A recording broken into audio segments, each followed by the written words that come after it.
Hey, this is Scott Spears, and I'd like to welcome you to another edition of Scott Spears Now, and we're off and running, and this is going to be about as crazy as you can imagine, because joining us in the studio, much like Haley's Comet, is, well, a gentleman, now there's a word that's never been used to describe you before, a gentleman who hails from Marion, Ohio. It's not him. You probably remember him best from WNCI all those many years. What years were you at WNCI?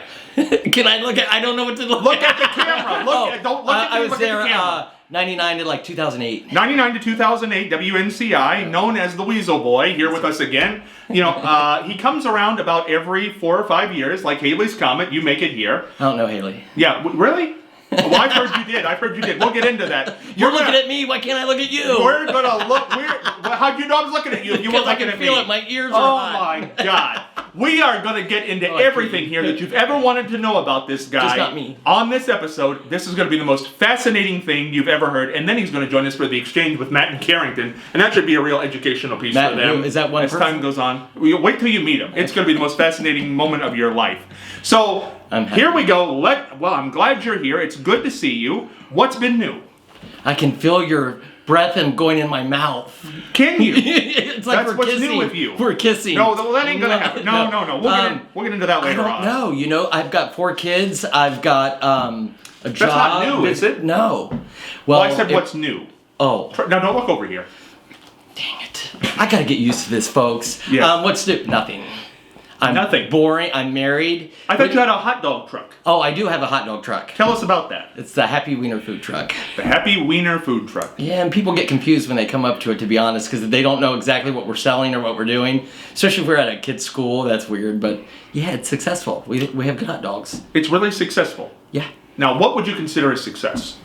Just like money. Somebody. Yeah, I guess. Okay. No, I don't consider success. No, I just think it's making people happy, Scott.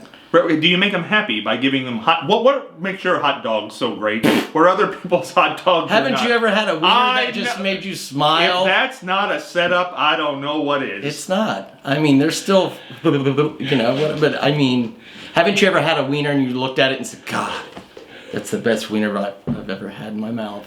You know, if anybody That's was... what our truck is about, that commercial. Now, see, right there. We had Ted Williams on beef. last week, and I thought we'd be able to clean it up this week, and it's just not going to happen. I'm marketing right now. Is that what you're doing? Yeah. Is that how you so market? I can write off the trip up here. Who in the world is your clientele?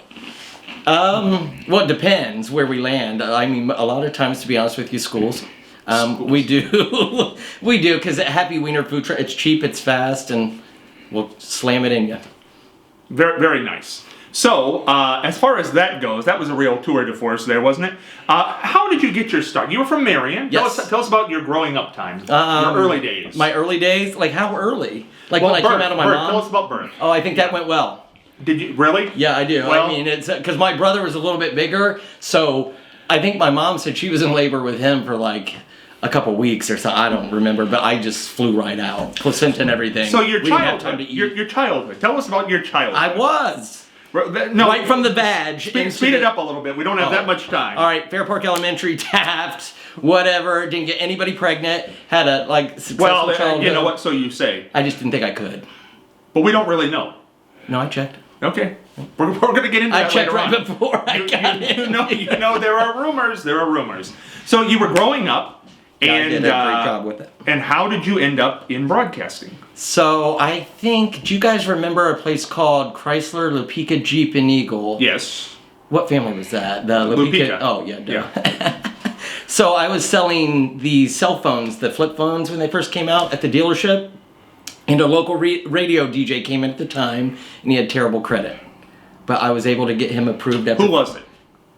It rhymes with Gary Rivers. Oh, okay. Well, there you go. He's still around. Damn. I know. No, it wasn't Gary. Go ahead with the story. Go ahead. Anyway, so we got him approved. I gave him a free charger, and at the time he said, hey, I was at school at the time, college, and he said, kind of like we're going to do here, he said, do you want to come in and talk to me about your generation, what you're going through, and then you can load my music, and blah, blah, blah, the rest is history. Transferred down to NCI after that. Well, that's very, you glazed over a lot there. I did. So you went in with Gary. You went in with Gary. Yes, I did. And what station was that? 94.3, which is WDIF. WDIF. Yeah, so that's right. you loaded Gary's music, and what was it like? Did you want to go into broadcasting? I don't know, man. I was going into law enforcement. I was gonna like handcuff people, sodomize, whatever it took. I can see that. So not at the same time. Well, anyway, so okay. What was I saying? Did you want to be in broadcasting? No, you didn't. No, not So you until I went got into there. Then I load was like, Gary's oh, hell, pants. Gary, this is great. Like, I like it.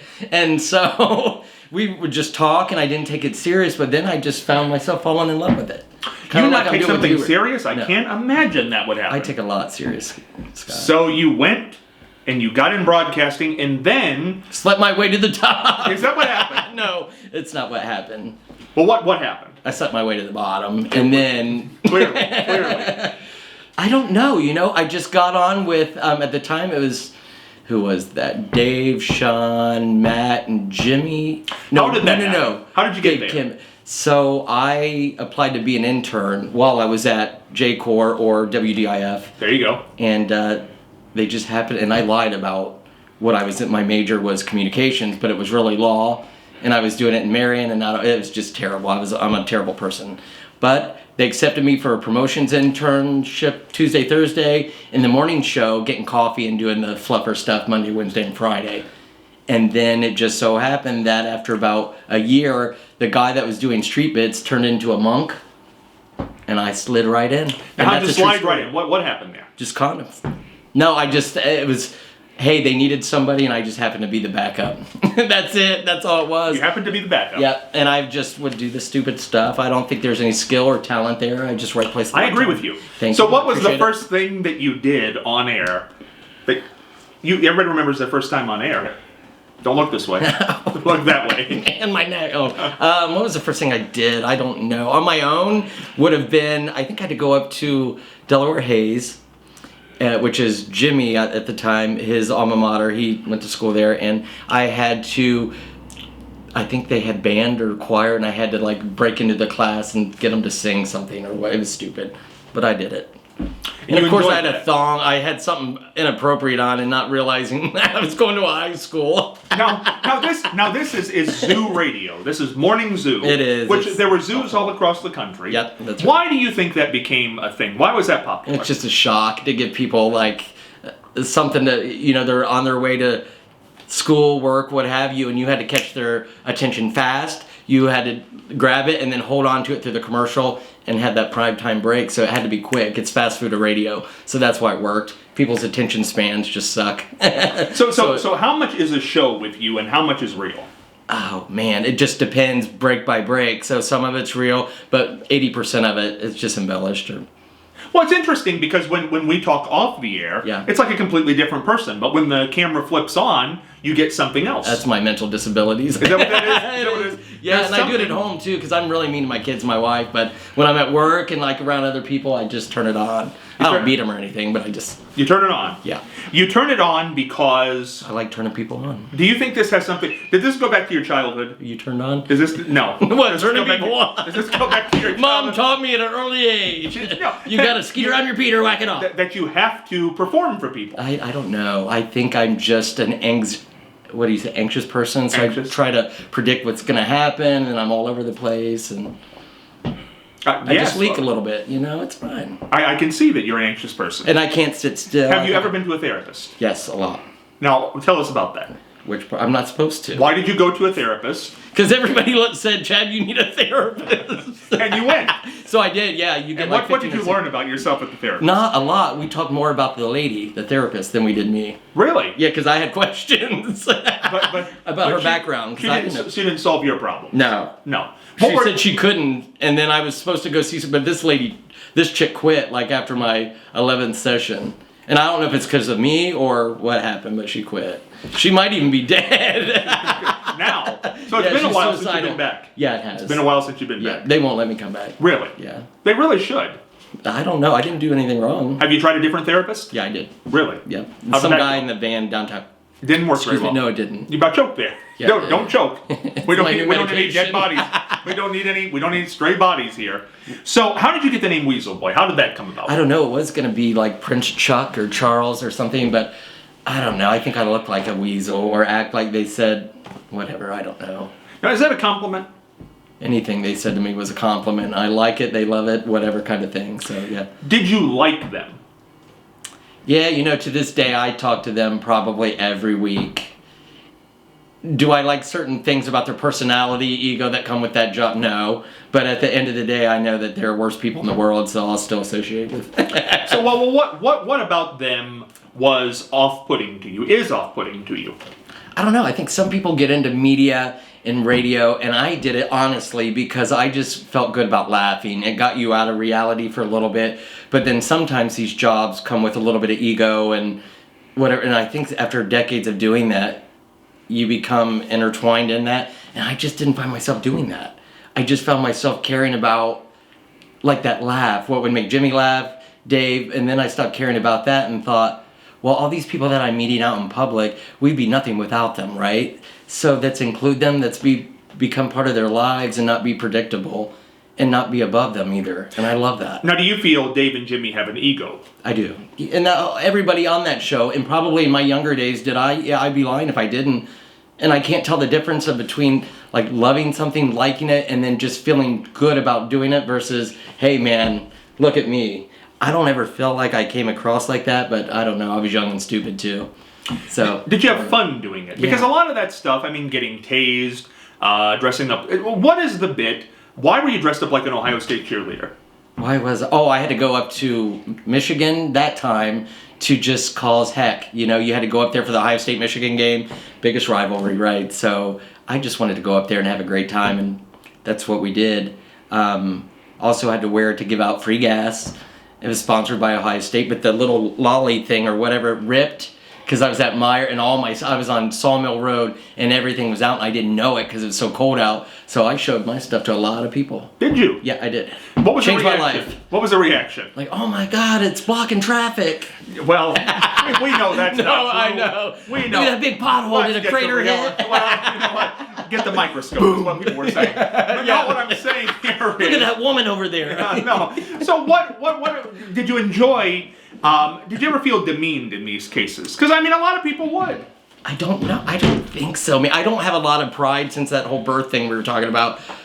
But I didn't, because we had a purpose. We're entertaining people. Did I take it personal or serious? I never did. I should have. And I think probably some of my friends and family did, but it was never that serious or mean. Well, what was your family's response to this? Because to see that out of their son, hey, it's great. He's got a job. He's working he's working in a nice radio market there, but he's also the butt of the joke. Sure. And I don't know. I'm sure that took a big adjustment. But the biggest thing was if we would have an injury on the show or get hurt or whatever happened, that was tough.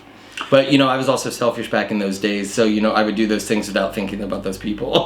Well, what was it? Was there a moment where you said, I will not go this far. I will not do this? Oh, man.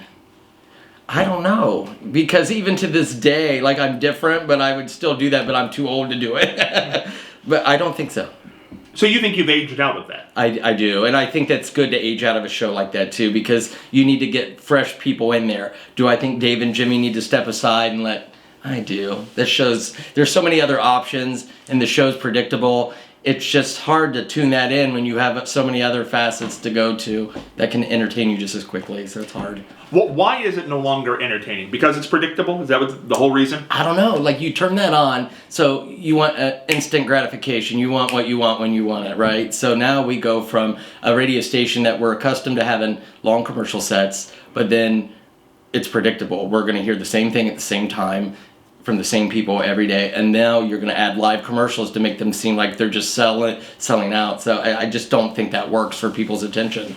They just want to be entertained, and then at the end of the hour we can give you some commercials and we'll accept that because we'll be back. Now this is the late 90s, early 2000s. In that era, things were a little more gratuitous in a way. Okay. And then we became a very political society. We became a very news-oriented society. 24-hour cable news came in. Talk radio, political talk radio became a huge thing. Right. Do you think it's pushed out entertainment in a way? Because now most shows really do podcasts are not like that. They're not zoo-ish. Even Howard Stern now has become much more of an interviewer, serious interviewer. I just think people probably can get that from short videos like TikTok or Facebook Reels. So radio stations, the other thing too is money, lawsuits. So you go out and you, sorry. He's going to choke to death. He's going to cry right here on the program. It's like a Barbara Walters interview. He's going to cry.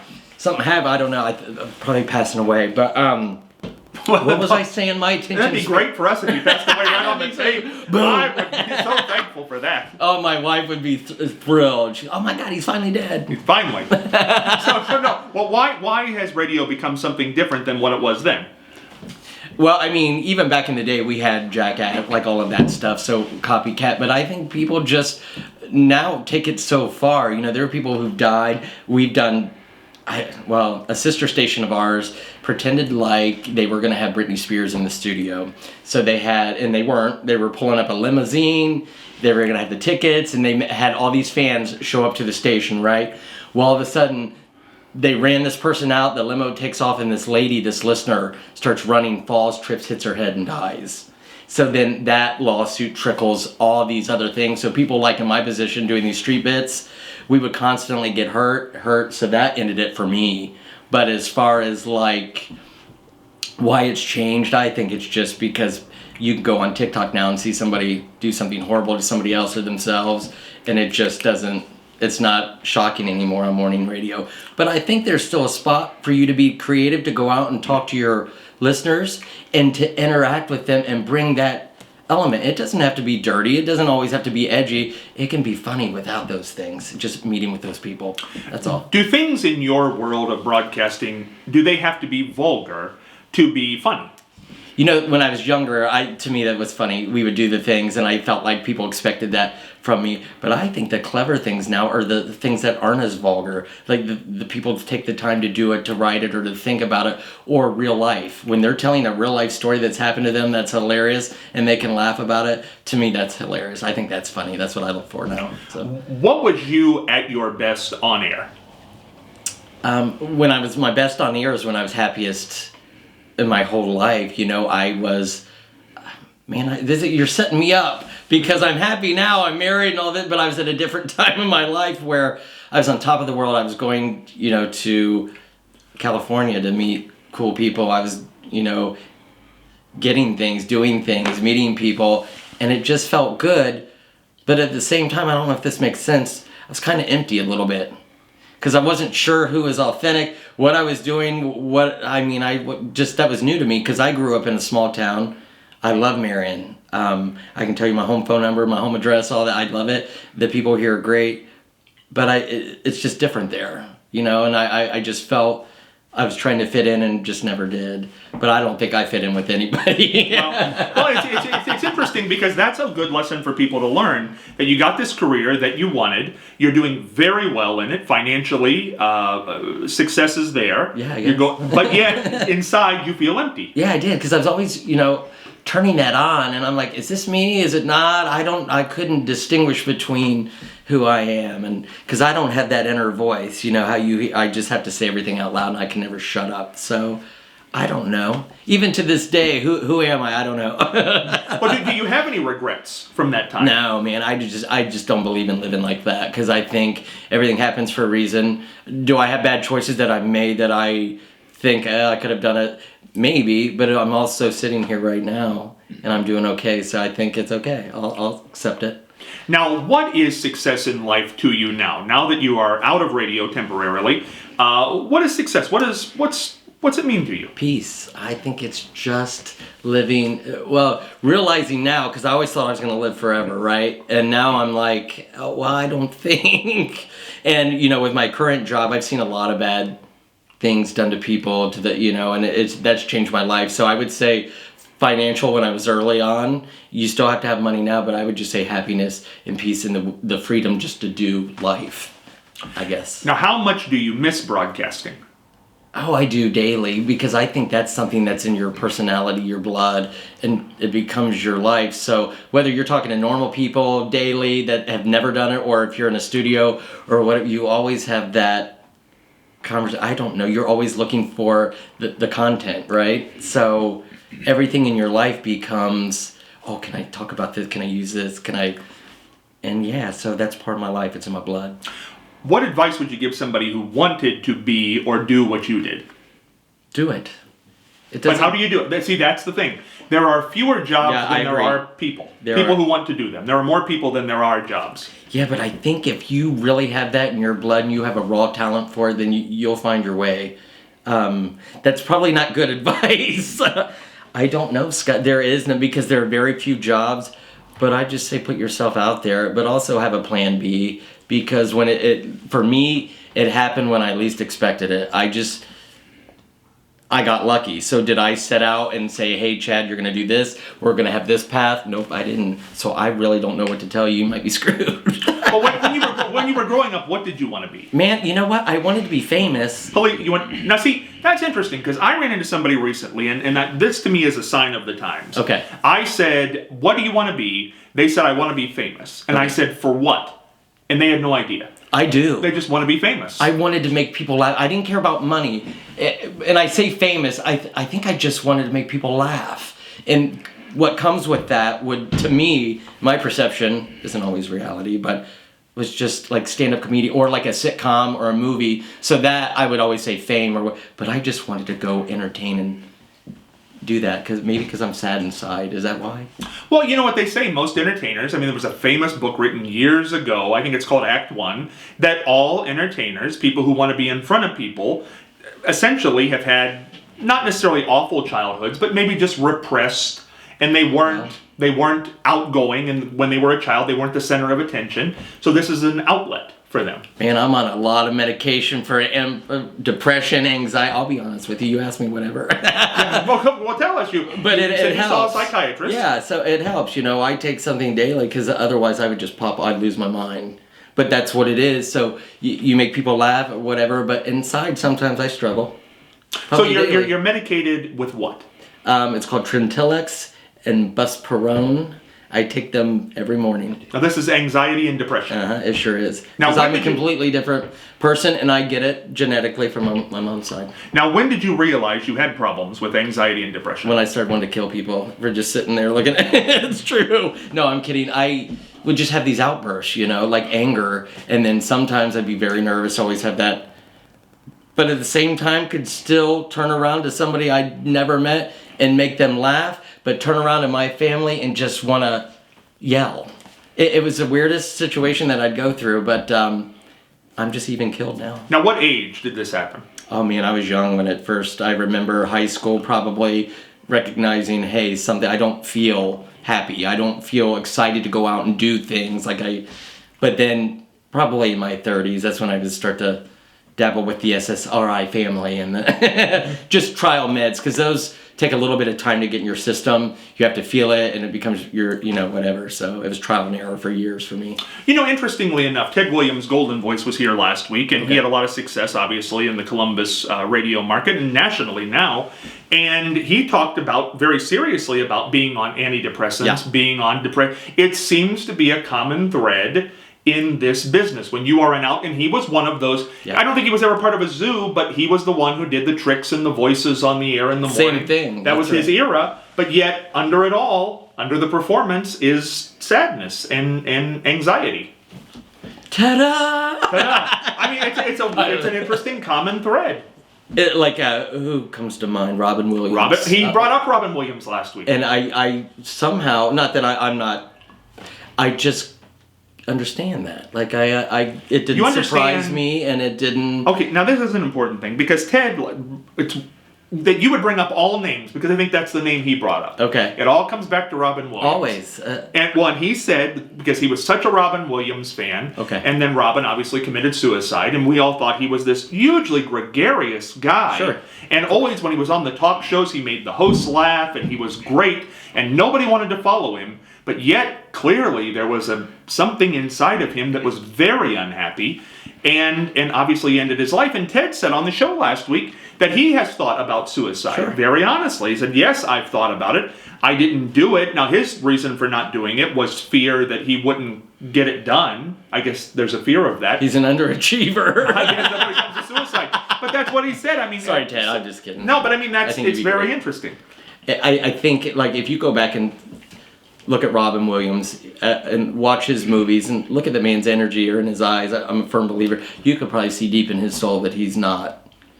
You know what I mean? He always had that thing about him, but you can't be on all the time. And I'm not really sure. I think there definitely is a connection. I just don't know if it's that you're not, that you're on all the time, then you're off, that maybe that's your coping mechanism, your defense mechanism. I don't know. And some people are just really good at hiding that. You know, suicide rates are up all over the country, so it's become such a huge topic. Have you ever thought of suicide? Oh, probably, but I don't. It would never become an option. I've been around it with high school friends. But everybody, I shouldn't say everybody. At some point in your life, you're going to go, I don't know if I can get out of this, or this is tough. What happens if or a lot of common things for people, or nobody would miss me, or they'd be better off with it, that kind of mentality. And I've never reached that in my life. I just really feel like I'm always striving to make that happiness, to make that connection. And my medication helps, but I feel days where I struggle with it too. So, I don't know. What was the worst low before the medication came in? What drove you to get the medication? My family, you know, that I think it's harder on those folks, even though you feel like, oh man, this is hard, like I'm stuck in my head, this is not who I am, I'm screaming to get out. That makes sense, but it's rough on those folks. And then you start to look at them wear down and kind of go through life just in emotions or whatever. I mean, whether you say it is or not, it's your fault, that's how you're wired. But yeah, I think that's what it was, just watching. Nothing happened bad, but I could just feel like there wasn't enough happiness, enough love. So, I don't know, I just reached out and I feel pretty good. Well, now Scientology, it's all very interesting because there is this big discussion. Should you be on antidepressant? Should you be on anti-anxiety medication? They say no. They say there are other ways around it, spirituality, so on and so forth. What's your feeling on it? Do you think you will need to be on this medication the rest of your life? Oh, man, my wife will tell you, yep, we're going to buy stock in it. But, you know, it's as far as religion, you know, if you follow that, that's okay. And maybe that works for some people. But for my life, my family, I can just tell you that these medications have changed my life. And without them, I just don't know if I could be strong enough mentally to go do downward dog yoga or take a whatever. I just don't think I could do that. I think I can feel the imbalance. And what I mean by that is if I even miss a day of this pill, I can just feel it in my brain. I don't know if that's placebo. I don't know what it is, but it's off. And I can feel and I know myself. So for me, my family, it works. So I'm a druggie. Well, no, the moment that you took the medication, what was that like, when it worked? It was about 3 weeks in, right? And I remember waking up one morning and nothing clicked or whatever, but I was just excited to go do, you know, I just felt normal, I guess you would say. I don't know. I'm like, oh, there I am. And each day it got better. It got better for that first year. And it just, I don't know. Does it bother you? Obviously, you've been successful in other careers other than broadcasting, but that if something would happen to you, it would say Weasel Boy dies, WNCI's Weasel Boy, that no matter what you do, it's really not about the money. It's really not about the time you're there. For some reason, broadcasters have this, movie actors have this. No matter where you are, if you spend time in any kind of market, when you go, that's what the local papers say. No, because you know what? I just know the people that are important to me, who I am, what I was about. I had passion. The other people, if that's how they remember me, and it's a good or bad or what, hey man, at least they remember me. And I made some sort of impact, so I don't care. What do you because you did have impact on people, clearly, or we wouldn't have you here today. Maybe. Why else would we risk this? But why do you think you had impact? What was it about, it's hard to look at yourself that way, but what do you think worked for you that didn't work for others? I just don't think I cared about the stereotype, you know, Dave and Jimmy. I wasn't trying to be anybody, I was myself, and I tried to be relatable. You know, like all you have is your word. So when you go out there and don't, but when you would go out there, I would just remember if I could make one person laugh or change their day or their life for a second, I'm good with that. We got to take a break here. Okay. We're going to come back here in just a minute with the Weasel Boy, and guess what? We're going to go down that list of all those rumors about him. We're going to clear him up once and for all when we come back right after this.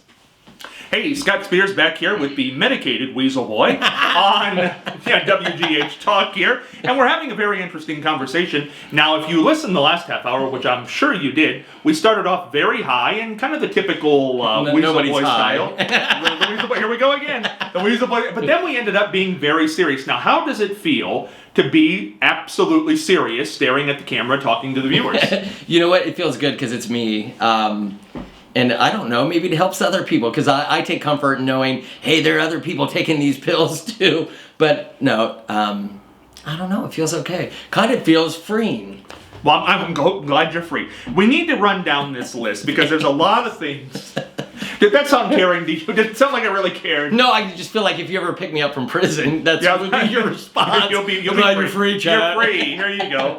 Once and for all. Get the ball and chain off the ankle. I'll go to prison next week. Oh, well, good. That'd be nice. That'd be good for us. I know. We could chronicle. You could do like your calls from prison with us. Body cavity search. Oh, it'd just be tremendous. Tremendous. Now, there are things that have followed you around. Now, we've talked about these on radio, but we've never done it here on television. So we're going to get through these things once and for all, and people will forever have access to this. Okay. To have the answers to these questions. When they always... There are three things, I think, mainly that follow you around. And let's start with the last one. You were very successful on WNCI. I think most people feel that way. And then you were gone. And people have written on the internet, people write their own stories of why you're gone. You were fired. You quit. Where are you now? You ended up in another state. You were working at another radio station. Man, I sound Give cool. us the story. What happened once and for all? I was abducted by aliens. I think that was probably written online that you were abducted by. They jacked my hair up and everything. Where did the problem start? Oh, sweet God. Oh. Well, this sounds like a good story. But let's get right into it.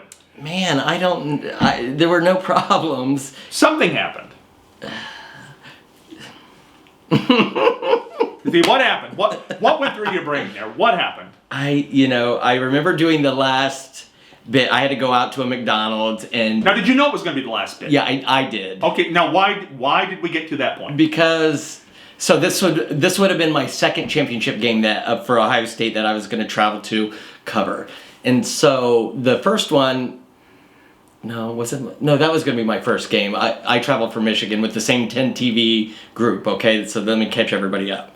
So I was going to travel with TV people. We were going to film this and everything was going to be great. Well, it got to where all of a sudden the day before I didn't have a hotel room and then I didn't have a camera person. I was going to have to find somebody out there and it turned into this whole thing. Well, at the same time too, I was kind of getting a little bit older in my life, wanting to transition or do something different as a career, and I just said, you know what, this is a good time for me. And I told a couple people, and I knew like a couple weeks before that I was probably going to exit at that time and I was going to go ghost because I just wanted to leave that image. I came in like that, I'm going out like that.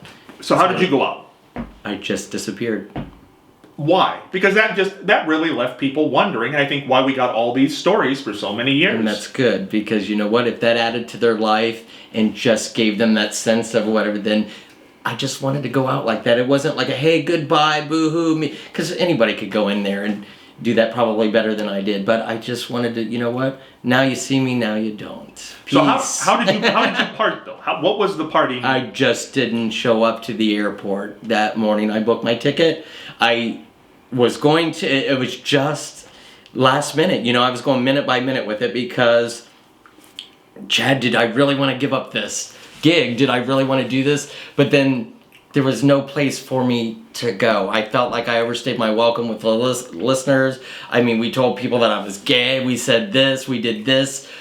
We did a lot of cool things, but we also did things where it was appropriate at that time in my life. Now, I'm getting married. I'm having kids. There's more to my life than just me. If you're truly going to do it right, you're putting these people first. I got to go. And I did. Now, did you leave the right way? No. Should you have followed them? Yeah. So. No. How did that go? Well, so this job is pretty unusual. So let me just say, if you're in your job and it's a good career or whatever, don't ever just bail. Like, you don't want to do that. But this job's a little bit different. So how you exit also has to be a performance, right? Versus how you enter. So it was good for me, and it also gave that show ratings, and I understood that if I exited, it needed to be for ratings, and I did that. So what was the big ratings bump? What caused Where'd he it? go? What the drama, right? Because nobody at that point, the game was the game. It was going to be covered. It was going to whatever. They didn't need my success out there, so they got a better deal out of it anyways. Because look, there's probably still stuff said, or when I go back, I don't know. It's okay. Now, when you finally did talk to them, what was the conversation? So I always stayed in touch with Gandhi. Kelsey reached out, and then Dave needed us to fly out, me and Patrick, to Vegas to do something, prank Jimmy or whatever. And I met up with him at his house, and then we met up at Tim Hortons, something like that, because he was giving us some cash, some instruction, and some tickets for the shows and stuff. And it was good. It's like we never... When you're in that job and you're that exposed and doing those things, it's like you're related. Or they were family, because Dave knew everything about me, I knew stuff about him, but I'd never exposed any of, kind of thing. And when I ran back in with Jimmy, I'm best friends with Jimmy. Like, I think the world of him personally, and I just think, I don't know, it was pretty emotional when I saw him again, to be honest, for both of us. So when you left, when did you talk to them again? When you didn't show up at the airport, when was the I quit or you're fired or what happened?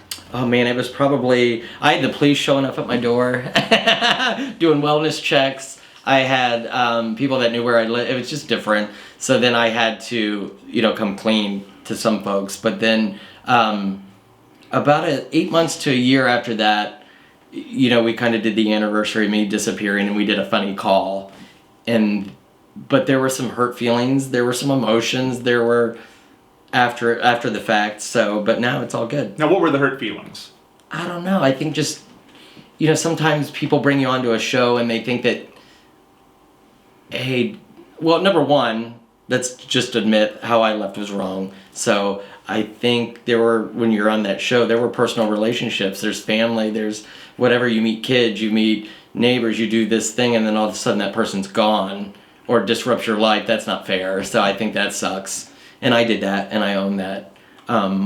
If I could go back and do it again, would I? I don't know. I think I would have I would do it again. You would do it again? I would, because you asked me earlier, do you have any regrets? I would have been lying, so yeah, I'd do it again.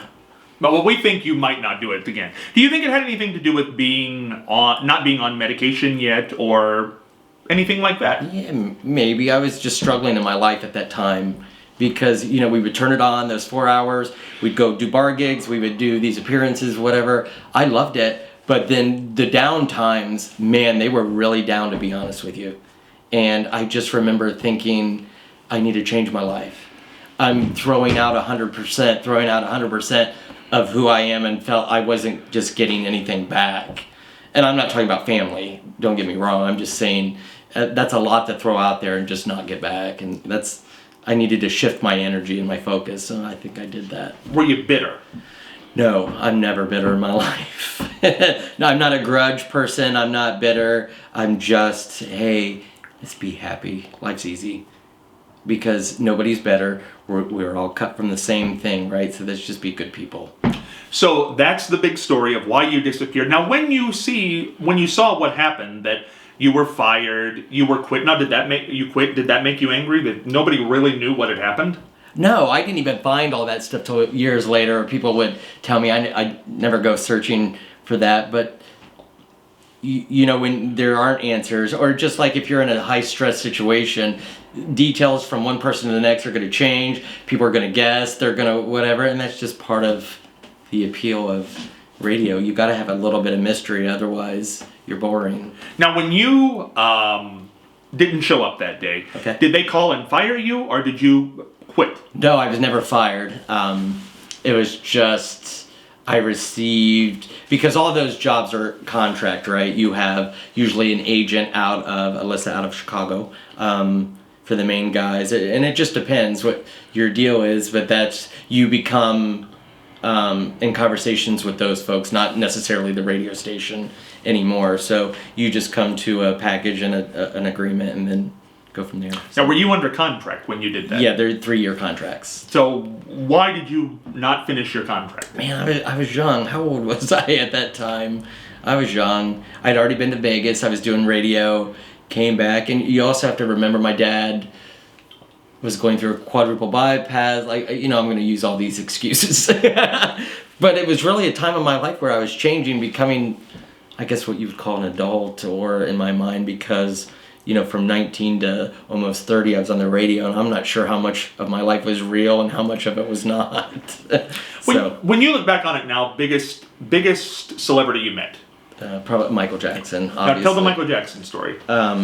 So we were out for the VMAs, Video Music Awards, and I'm talking Las Vegas, and we were just, let me get this straight. So we had to be down in a conference room because they were going to feed us.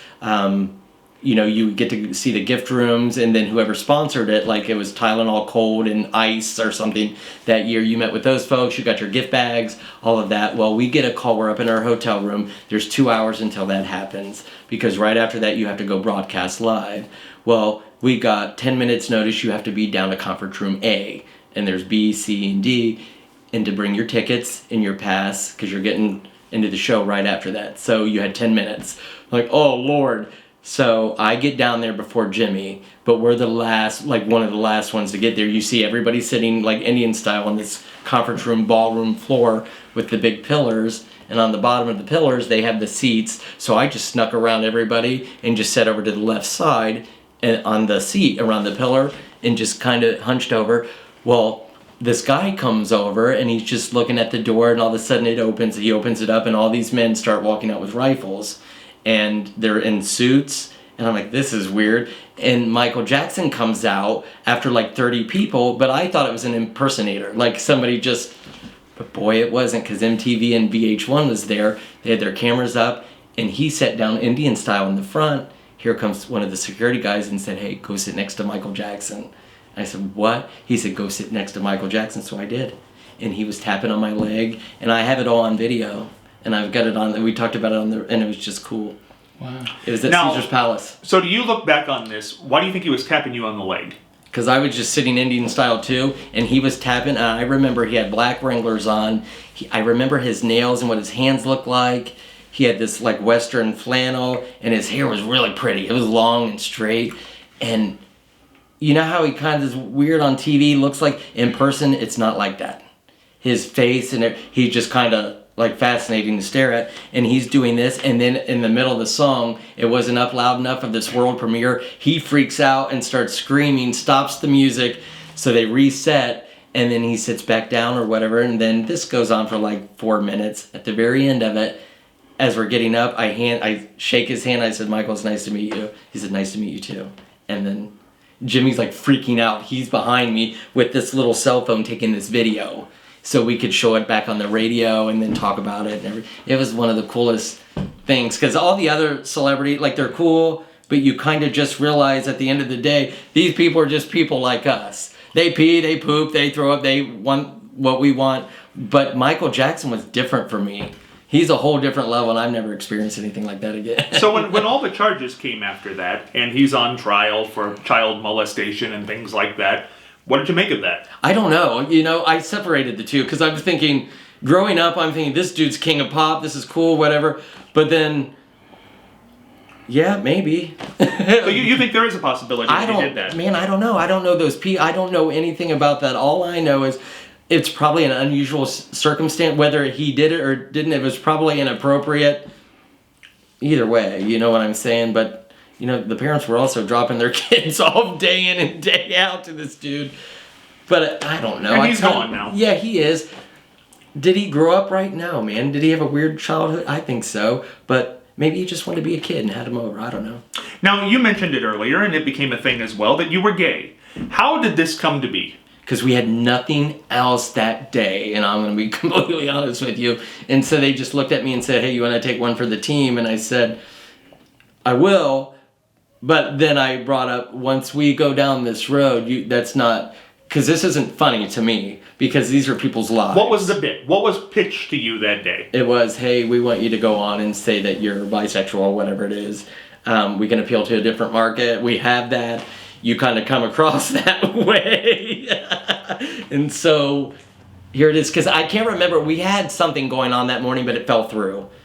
And we were at a loss, and instead of replaying something else, we decided to tell the whole Columbus market I was bisexual. And once you do that, though, at that time, that's pretty sensitive, and even to this day, you can't go back on that and say, oh, we're just kidding, that's terrible. So it follows you to this day. It does, till now. Until now. We're asking about it here tonight. Now, I just won't lie to you. Did you ever have a gay experience? No, not till tonight.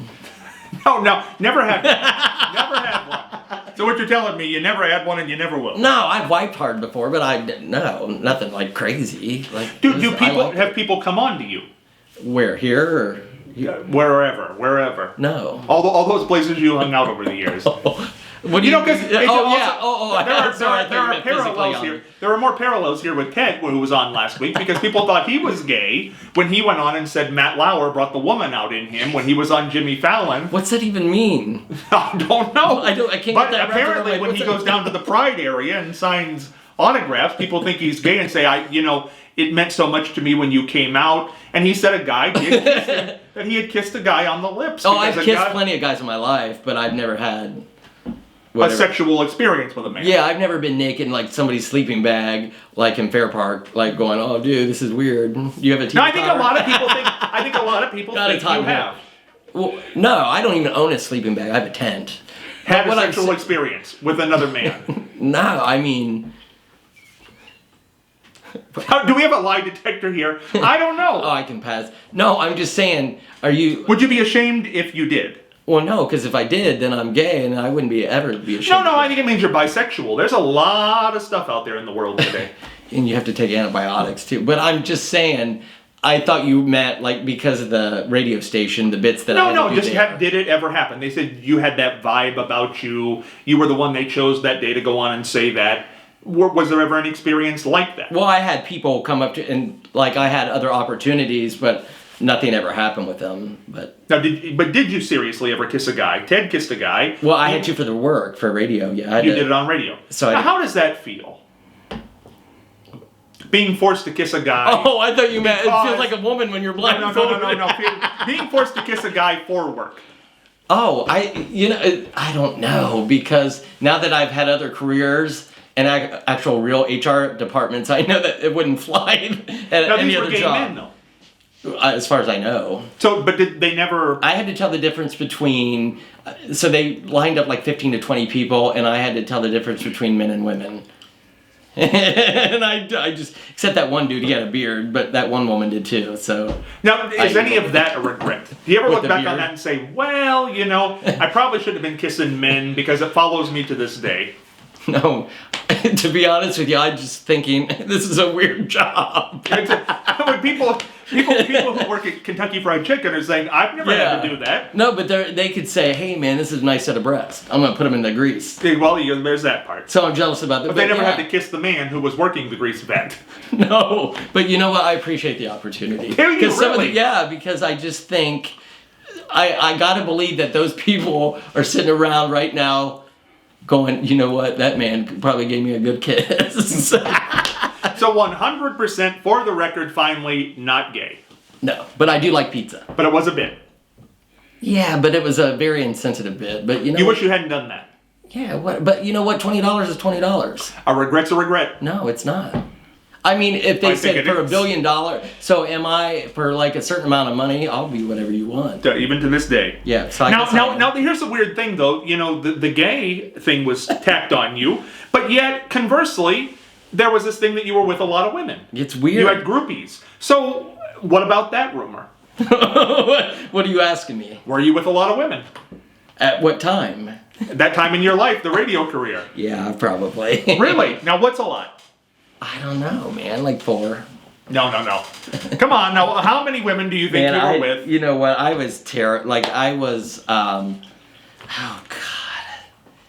All right, how do I brag about myself? No, tell the truth. Tell the truth. You're under oath here. No, I was just a young guy. Like, so I had different opportunities with radio that I normally wouldn't have had, like driving, like, I don't know, for some gas company, right? So, or plumber. Did I take advantage of some? Yeah, I did. But did I also have respect? Not all the time. So how many women do you think there were in this period? Man, I don't know. None of them were on their period, but I just think I didn't like that. But Question's still there. I don't know. You know what? It's like, just give me an offer. No, we want the truth. We want the truth. I don't know, man. It's just not good. Was it anybody who you thought looked good?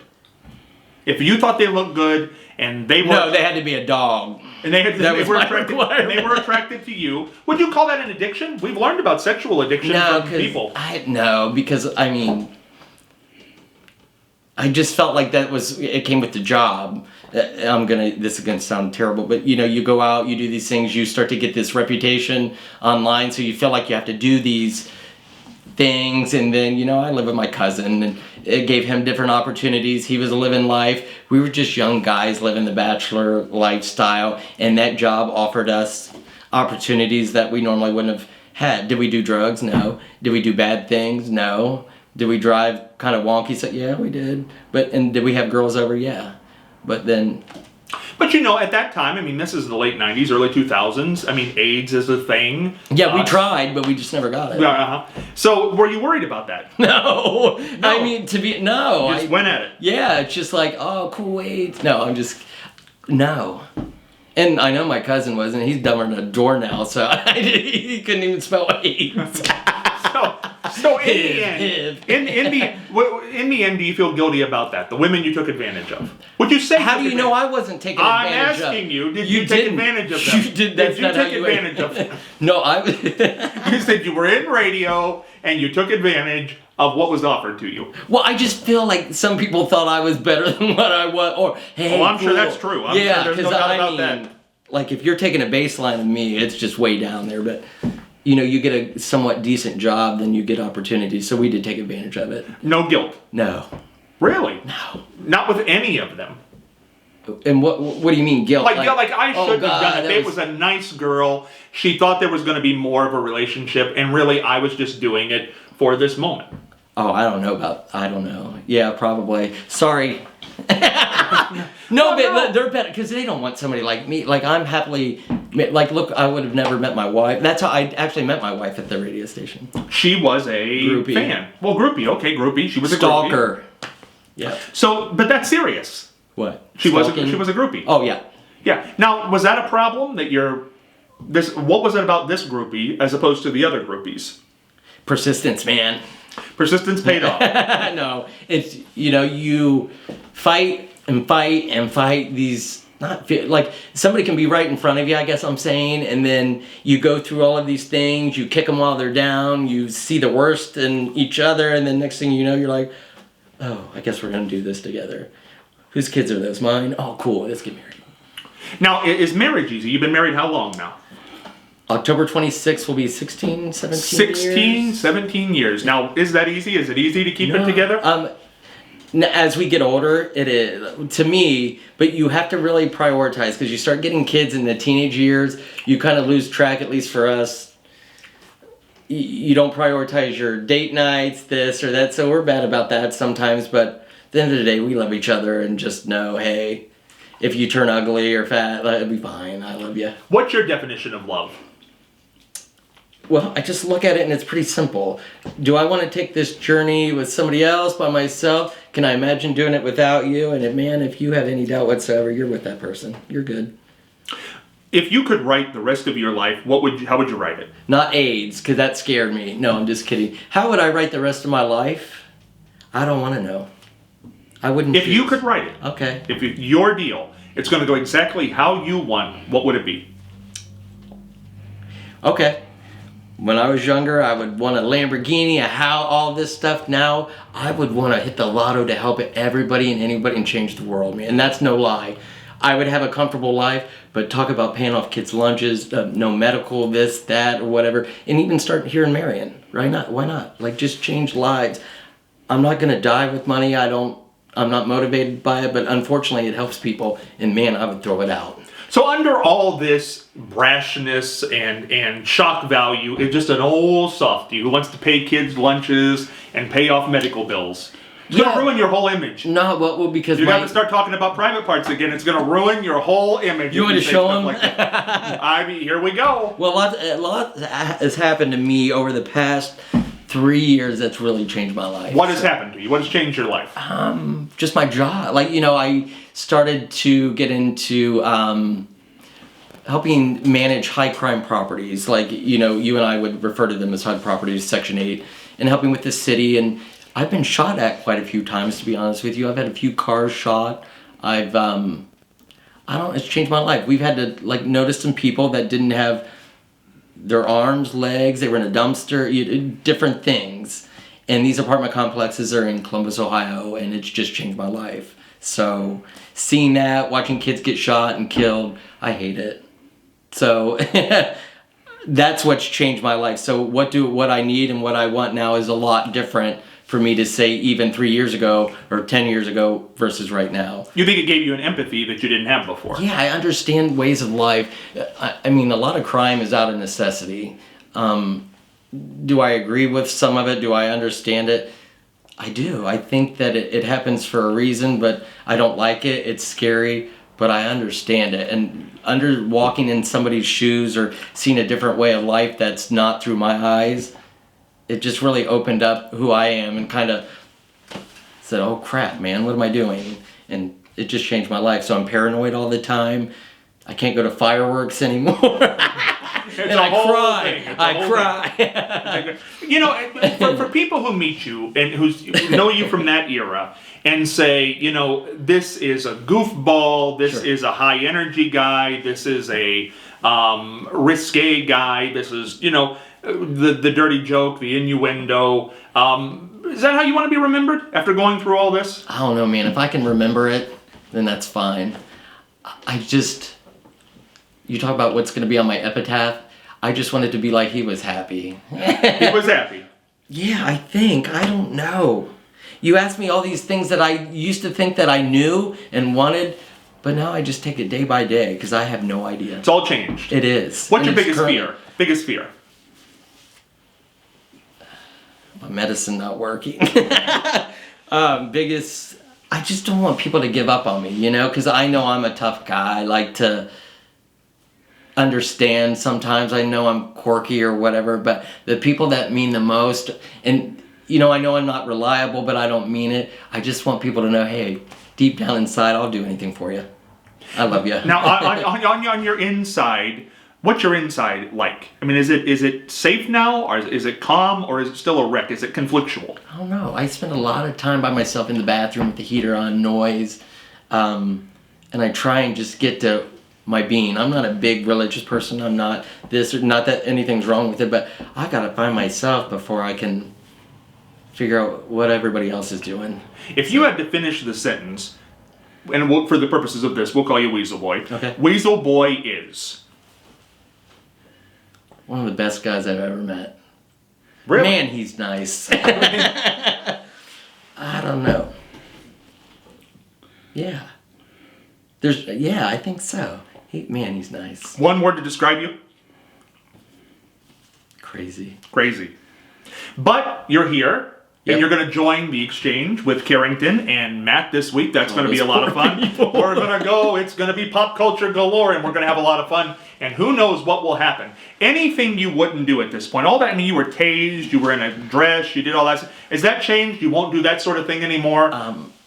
No, I would go do that. Now, I have been shot. I won't do that because that hurts. Like I don't want to do that. But yeah, I would do it. But we're down to a minute here, and you're telling us you were shot. We don't have the kids. shot story. with 30 seconds, when were you shot? Probably 2001. Officer Emily, Worthington, Ohio. It was a bit. I had 2 bulletproof vests on. It was cool. Then I've been shot at work, but.